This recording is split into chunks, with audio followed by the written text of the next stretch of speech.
इन्ट्रेस्टेडहरू हुनुहुन्छ अन्त त्यसको लागि चाहिँ अब हामीले मेडिटेसन गाइड टिचर स्पेसली नेपालबाट हाम्रो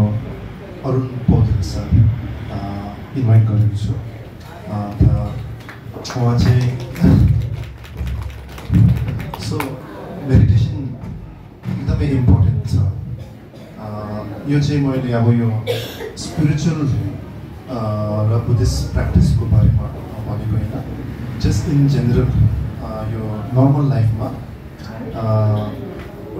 यसमा रिलिजियस एस्पेक्टहरू के पनि छैन सो मेडिटेसन भन्दाखेरि चाहिँ it's about training the mind हाम्रो आफ्नो मनलाई माइन्डलाई कसरी ट्रेन गर्ने जस्तो हामी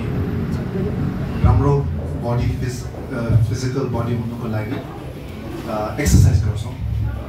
त्यस्तै हाम्रो माइन्डलाई पनि त्यस्तै खालको एउटा ट्रेनिङ एक्सर्साइज चाहिन्छ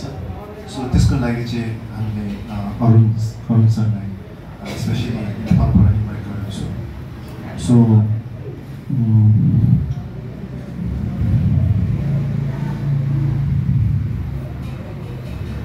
अरुण पौडेल सरको बारेमा अलिकति तपाईँहरूलाई भन्नुको लागि चाहिँ यो उहाँ चाहिँ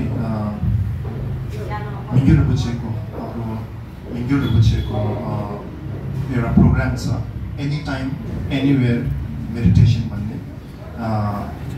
त्यसमा चाहिँ उहाँ ट्रेन भएको हो अन्त उहाँ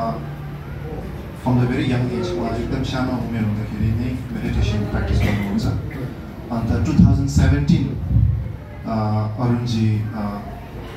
मिङ्ग्यू रिम्पोछेले अन्त affiliated as a meditation guide meditation teacher अन्त रिम्पोछेको जोय अफ लिभिङ भन्ने एउटा प्रोग्राम पनि छ उहाँको पनि he is a meditation teacher for that है